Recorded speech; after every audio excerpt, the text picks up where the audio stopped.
Good evening বন্ধুরা, চলে এসেছি আর একটা নতুন অন্যতম ভিডিও নিয়ে। যেরকমটা ভিডিও স্টার্টে তোমরা দেখতে পাচ্ছ এবং ক্যাপশনেও তোমরা দেখতে পেলে টাইটেলে, যে আজকে তোমাদের সাথে শেয়ার করতে চলবো একটা সবথেকে অন্যতম আমাদের জীবনের সবথেকে মূল্যবান এক্সপিরিয়েন্স। সেটা হচ্ছে মহাকালেশ্বরের মেন করিডোর। আমি পারতাম এই ভিডিওটা আমি সকালবেলা শ্যুট করে তোমাদের সাথে দেখতে, আর রাত্রিবেলা আমি নিজে দেখে এনজয় করতে পারতাম, কিন্তু আমি চাই আমি যেটা দেখব, আমি যেটা এনজয় করব, সেটা তোমরাও আমার সাথে সাথে এনজয় করবে এবং তোমাদেরও একটা অন্যতম এক্সপিরিয়েন্স আমার এই ভিডিওর মাধ্যমে তোমাদেরও একটা হবে। তো আজকে আমি মহাকাল লোকে এসেছিলাম, মহাকালেশ্বর বাবার দর্শন আমি সকালবেলায় সেরে নিয়েছিলাম। যে সকালবেলা যেহেতু এত রোদ্দুর ছিল, আমি করিডোরটা না ঘুরে দেখে আমি বিকেলবেলা এসেছিলাম করিডোরটা ঘোরার জন্য। প্রথমে গেছিলাম এখান থেকে হরসিদ্ধি মাতা টেম্পল, যেখানে প্রদীপ প্রজ্বলনী আর মায়ের দর্শন করে তারপরে করিডোরটা গেছিলাম। করিডোরটা কি বলবো, একদম অন্যতম।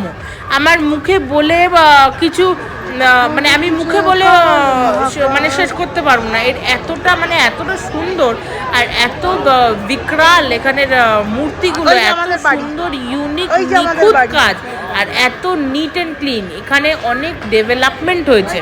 আজ থেকে 30 বছর আগে আমার ফ্যামিলি যখন উজ্জয়ন এসেছিল, তখন উজ্জয়ন এরম ছিল না। আজকে 30 বছর পর যখন আবার আমার ফ্যামিলিকে নিয়ে আমি এলুম, তখন সে উজ্জয়নকে আর চিনতে পারছে না যে সেটা 30 বছর পর এত ডেভেলপমেন্ট হয়েছে। আর এখনও মন্দিরের রিডেভেলপমেন্টের কাজ চলছে। আর আশা করি এরপর 5 বছর পর আবার এলে বা তোমরা যদি আমার ভিডিও দেখে আসো, তাহলে এখানে কিছুই চিনতে পারবে না। এত সুন্দর করেছে কি বলবো। আর এই ভিডিও আমার কিছু বেশি বক্তব্য নেই, শুধু একটাই বক্তব্য, আমার ভিডিওটা ভালো লাগলে একটা লাইক কমেন্ট শেয়ার করতে ভুলো না, চ্যানেলটাকে সাবস্ক্রাইব করো এবং বেল আইকনটাকে ক্লিক করে দিও, তাতে এরকম আরও নতুন নতুন ভিডিও তোমরা পেতে পারো। তো এই ভিডিও আমার কিছুই বলার নেই, শুধু দেখানোর আছে পুরো এই এরিয়াটা। আমি পারতাম এখানে শুধু নিজেই আমি বকবক করে তোমাদের সাথে শেয়ার করতে, কিন্তু আমি সেটা করিনি। আমি পুরো এরিয়াটা তোমাদের সাথে তোলার চেষ্টা করেছি, যতটা পেরেছি ততটাই চেষ্টা করেছি। আশা করি আমার ভিডিও তোমরা একটু হলেও বুঝতে পারবে মহাকাল লোকটা কীরমভাবে সুসজ্জিত করেছে এখানকার সরকার, এবং এত সুন্দর করে যে সাজিয়েছে, মানে কিছু বলার নেই। আমি ভাষা হারিয়ে ফেলেছি। শুধুও চাই তোমরা শুধু এই ভিডিওটা দেখো আর এনজয় করো, আর চোখ বন্ধ করে ফিল করো যে তোমরা ওই জায়গায় এখন প্রেজেন্টলি রয়েছো। তো চলো ভিডিওটা তোমরা এনজয় করো।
তো কি বুঝলে এতক্ষণ ধরে আমার 5.5 মিনিট ধরে ভিডিওটা দেখে তোমরা কি বুঝলে?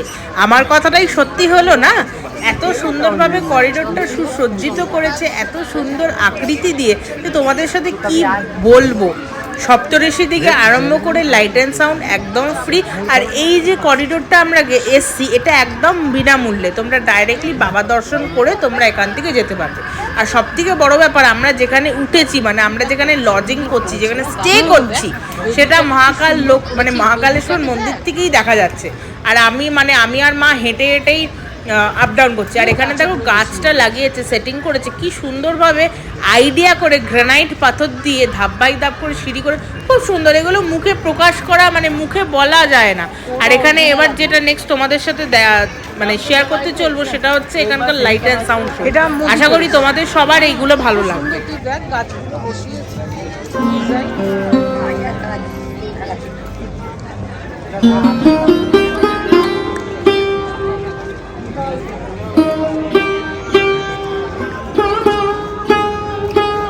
তাই ভাবে এটা একটু দুটো জায়গার মতো শেষ হয়ে গেছে বলে।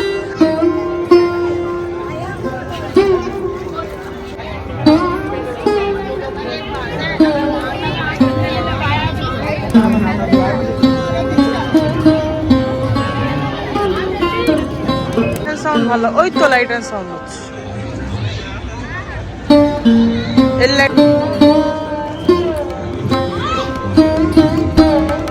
এতে আগুনটা জ্বলছে।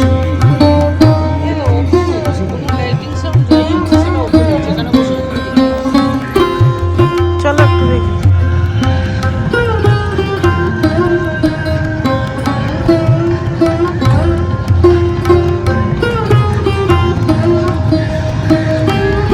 ওর জন্য লাইট টুকুটা আটকে রেখেছে, এখানে হেভি কন।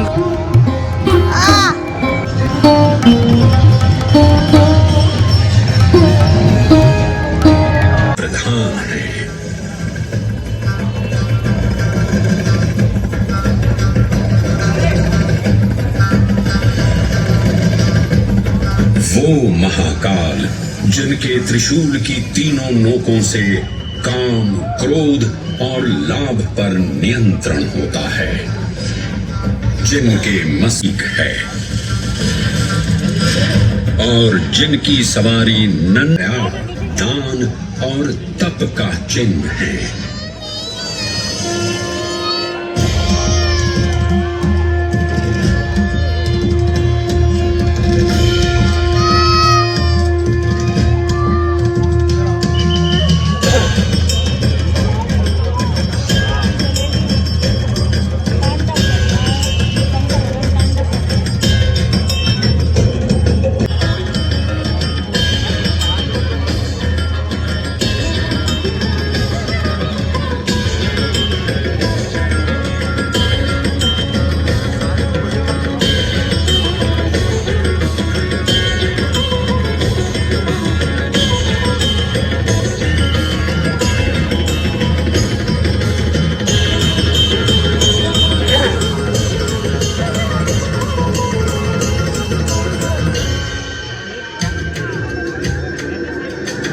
वराह पुराण में कहा गया है, नाभिदेशे महाकालस्तन्नाम्ना तत्र वै हरः, अर्थात नाभिदेश उज्जैन में स्थित भगवान महाकालेश्वर तीनों लोकों में पूजनीय हैं। आकाशे तारकामलिंगम पाताले हाटकेश्वरम मृत्युलोके महाकालम सर्वलिंगम नमोस्तुते। आकाश में तारक लिंग के रूप में, काल के रूप में स्थित भगवान शिव को प्रणाम है। सभी लिंग रूपों में उपस्थित शिव को नमस्कार है महाकाल के साथ, जो महाकाल स्तोत्र में उल्लिखित है। उज्जयिन्याम महाकालम महाकालेश्वरम हरम महाकालम महायोगिनम नमामि पार्वती पतिम। तो चलिए मैं आपको कथा सुनाता हूँ इसी महान उज्जैन नगर की। उज्जैन जिसे संस्कृत साहित्य में अवंतिका, विशाला, कुशस्थली, पद्मावती, कनक श्रृंगा, स्वर्ण श्रृंगा, प्रतिकल्पा, कुमुदवती और अमरावती के नाम से पुकारा गया है। घंटियों की झंकार मन को आनंदित करती।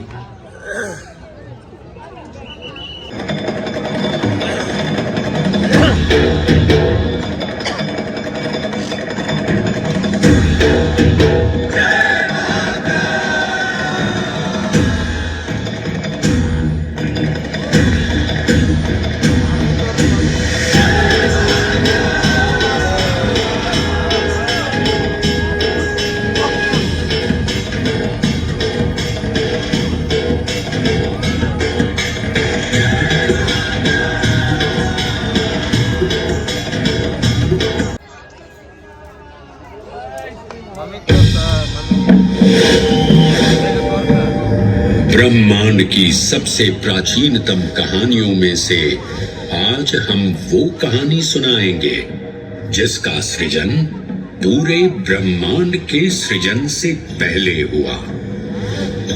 तब न देव थे, न असुर, न जीव था, न जंतु, न जल था, न अग्नि, न वायु, न भूमि। समष्टि के शून्य में विराजती एक शक्ति,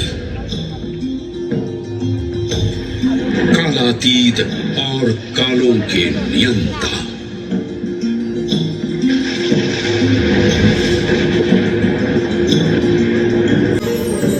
और विध्वंसक भी, अखंड, अचल, अविनाशी।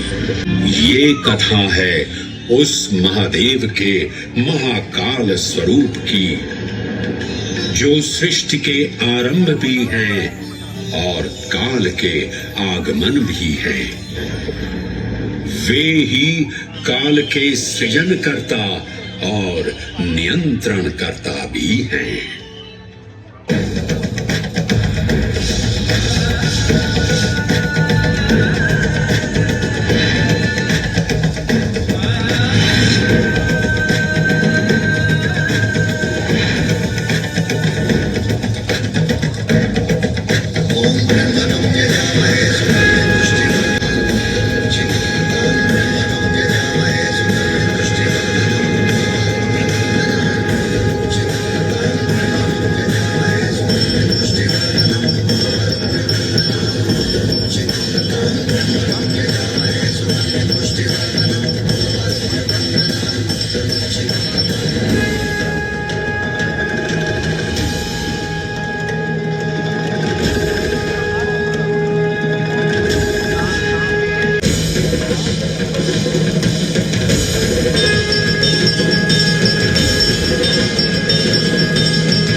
निर्विकार होते हुए भी अपनी माया से विराट विश्व का आकार धारण करने वाले महाकाल।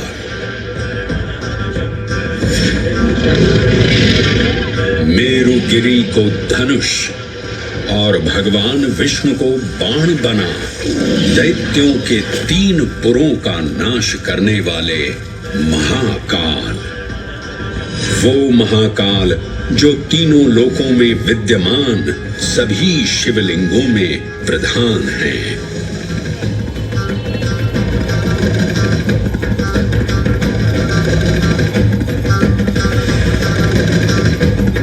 वो महाकाल जिनके त्रिशूल की तीनों नोकों से काम, क्रोध और लाभ पर नियंत्रण होता है, जिनके मस्तिष्क पर चंद्र शीतलता का प्रतीक है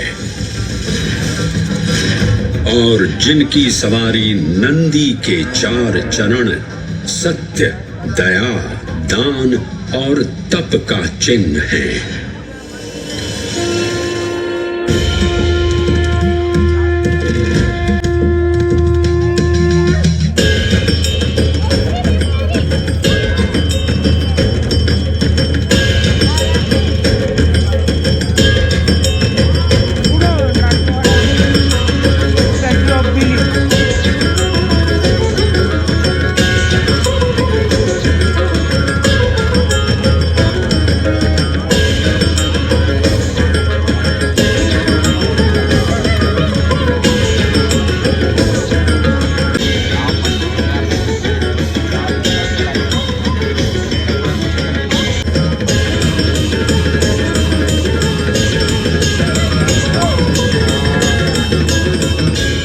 तत्र वै हरः अर्थात नाभिदेश उज्जैन में स्थित भगवान महाकालेश्वर तीनों लोकों में पूजनीय हैं।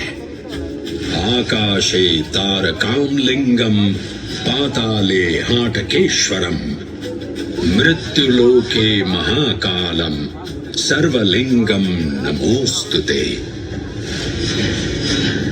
आकाश में तारक लिंग के रूप में, पाताल में हाटकेश्वर के रूप में, मृत्यु लोक में महाकाल के रूप में स्थित भगवान शिव को प्रणाम है। सभी लिंग रूपों में उपस्थित शिव को नमस्कार है। नाभिदेश उज्जैन का अटूट बंधन है महाकाल के साथ, जो महाकाल स्तोत्र में उल्लिखित है। उज्जयिन्यां महाकालम महाकालेश्वरम हरम महाकालम महायोगिनम नमामि पार्वती पतिम। तो चलिए मैं आपको कथा सुनाता हूँ इसी महान उज्जैन नगर की। उज्जैन, जिसे संस्कृत साहित्य में अवंतिका, विशाला, कुशस्थली, पद्मावती, कनक श्रृंगा, स्वर्ण श्रृंगा, प्रतिकल्पा, कुमुदवती और अमरावती के नाम से पुकारा गया। उज्जैन, जो मनुष्य को मोक्ष प्रदान करने वाली 7 नगरियों में से एक है।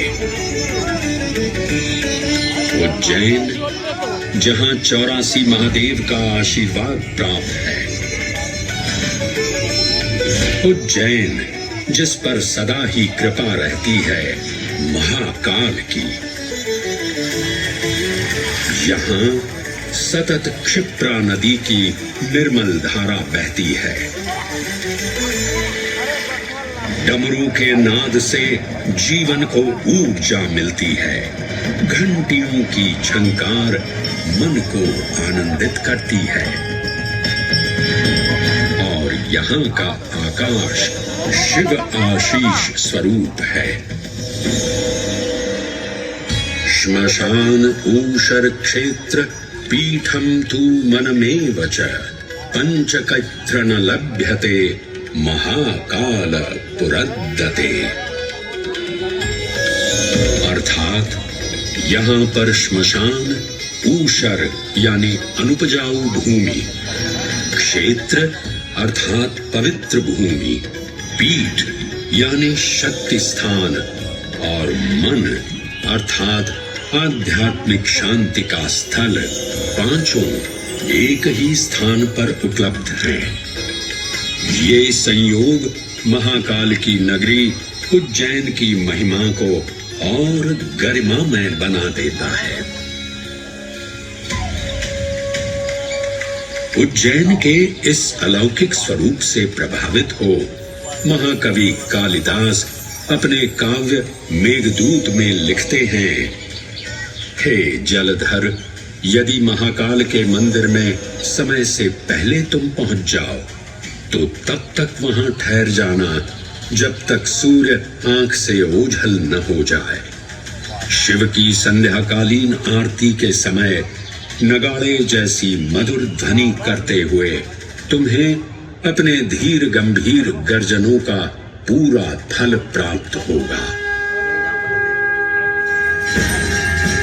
ये संध्या आरती जिसे कालिदास ने सराहा है अत्यंत महत्वपूर्ण है, क्योंकि ये वो प्रहर है जब सभी देवी देवता गंधर्व यहाँ उपस्थित होते हैं।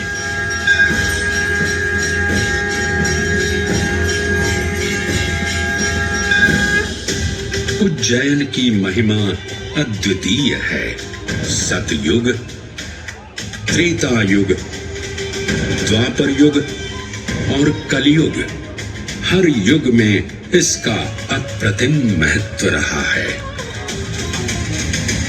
इस काल यात्रा में सबसे पहले आपको सतयुग के उस कालखंड में ले चलता हूं जहां देव और दानव एकत्रित हैं समुद्र मंथन करने के लिए। मन की आंखों से कल्पना कीजिए, भगवान विष्णु ने कूर्म का रूप, देव और दानव वासुकी सर्प को नेति बना और मंदार पर्वत को। তো পুরো লাইট অ্যান্ড সাউন্ডের প্রোগ্রামটাই তোমাদের সাথে শেয়ার করলাম। আর তার উল্টো দিকে এরকম সপ্তঋষি সপ্তমণ্ডল করে এরকম সুসজ্জিত করা আছে, আর মধ্যিখানে মহাকালেশ্বর স্তম্ভ রাখা আছে, যারা চারিপাশে সপ্তঋষিরা ধ্যান মগ্ন হয়ে রয়েছে, আর তার পেছন দিকেই লাইট অ্যান্ড সাউন্ডটা চলছে। তো ভিডিওটা ভালো লাগলে একটা লাইক কমেন্ট শেয়ার করতে ভুলো না, চ্যানেলটাকে সাবস্ক্রাইব করো এবং তোমরা আমার সাথে জুড়ে থেকো আমার এই জার্নি যেটা স্টার্ট হয়েছে জানুয়ারি মাসের 9 তারিখ এবং শেষ কবে হবে সেটা তোমাদের জন্য একটা বড় সারপ্রাইজ। আমরা প্রথমে গেছিলাম রাজস্থান, তারপরে গুজরাট, তারপরে যারা যারা ভিডিও দেখোনি তারা প্লিজ আমার চ্যানেলে গিয়ে পরপর ভিডিওগুলো দেখে তোমরাও আমার অনুভবগুলো তোমরাও নিজেদের সাথে শেয়ার করো। আর আশা করি তোমাদের সবার আমার এই ভিডিওগুলো ভালো লাগবে এবং আরও যদি তোমাদের কোনো প্রশ্ন থাকে প্লিজ কমেন্ট সেকশনে জানিও, তাহলে আমি তার উত্তর আমি দিয়ে দেব চটফট। আর এটা মানে আমার বাড়ি থেকে আর মহাকালেশ্বর ডিস্টেন্স 200 মিটার, আমি পায়ে হেঁটেই এসেছিলাম। তো চলো দেখা হবে আরেকটা অন্যতম ভিডিও নিয়ে। Bye bye.